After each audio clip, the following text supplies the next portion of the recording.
Hello everyone, Dan here from the Next Issue Podcast. On today's video, I'll be doing a review for Pet Sematary Bloodlines. This is a new film from 2023, rated R with a runtime of an hour and 27 minutes.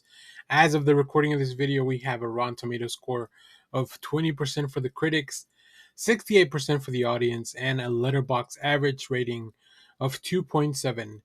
Let me give you a quick synopsis of this film. In 1969, a young Judd Crandall has dreams of leaving his hometown of Ludlow, Maine behind, but soon discovers sinister secrets buried within and is forced to confront a dark family history that will forever keep him connected to Ludlow. Banding together, Judd and his childhood friends must fight an ancient evil that has gripped Ludlow since its founding, and once unearthed has the power to destroy everything in its path. Based on the untold chapter from Pet Sematary's Stephen King's chilling novel, Pet Sematary Bloodline is a terrifying prequel and the untold story of why sometimes dead is better. This movie is directed by Lindsay Anderson Beer, written by Lindsay Anderson Beer and Jeff Butler, as I mentioned, based on the novel by Stephen King. This movie stars Jackson White as Judd, Natalie Allen Lind as Norma, Forrest Goodluck as Manny, Isabella LeBlanc as Donna, Henry Thomas as Dan Crandall, Jack Mulham as Timmy Bateman, David Duchovny as Bill Batterman, Samantha Mathis as Kathy Crandall, and Pam Grier as Marjorie Washburn. Um, so I will say I am not very familiar with the original Pet Cemetery story. I've seen the remake, but I feel like this is more of a prequel to the original movie, which I think that's why there was a bit of a disconnect. I don't know if you're a fan of this franchise. Let me know. Is Judd one of the characters that shows up later on in the actual movie? Like, so. But overall, this movie it was not very enjoyable. I feel like it had really interesting structure and it asks a lot of interesting questions. I think, uh, like many of Stephen King's works, it has some really weird characters, which I think David Duchovny is a big part of that. I think his performance is actually very interesting as this distraught father whose son has gone off to war and he just kind of wants him back.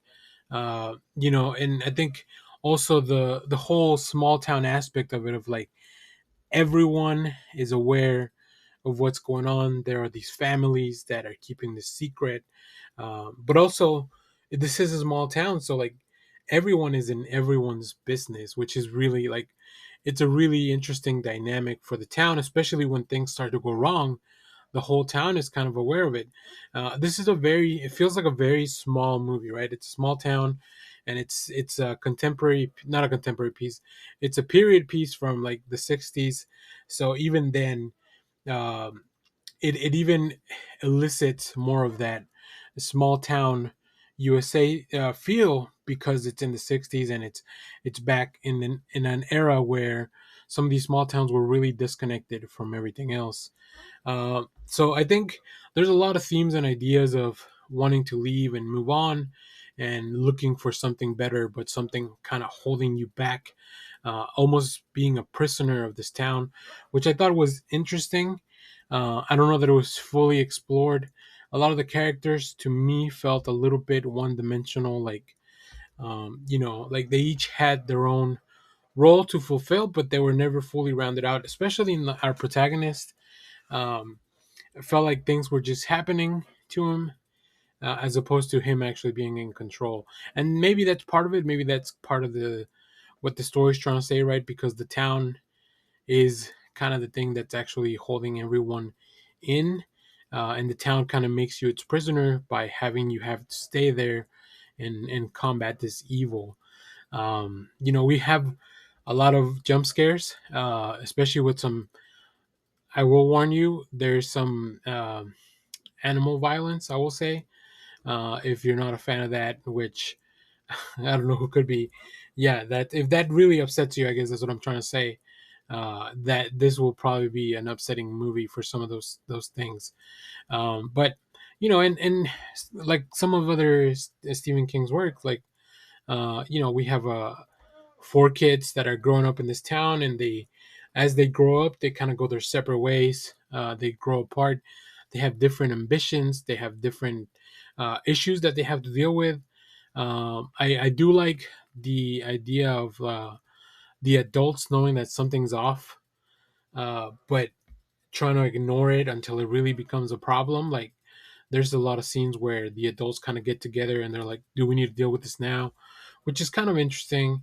There's a flashback sequence to colonial times, which to me just felt like it came out of nowhere as well. Like it's supposed to be a flashback scene of, like, I guess the founding of the town, but man, yeah, I don't know. It just really slowed down and brought the movie to like a halt, and then it kind of kicked off again. Which the pace of this film is also not very quick, so even grinding to a halt with a small sequence like that will really affect the viewing experience. Um, I was never at any point fully involved in the movie. Like there was a lot of times where my mind would just kind of wander off.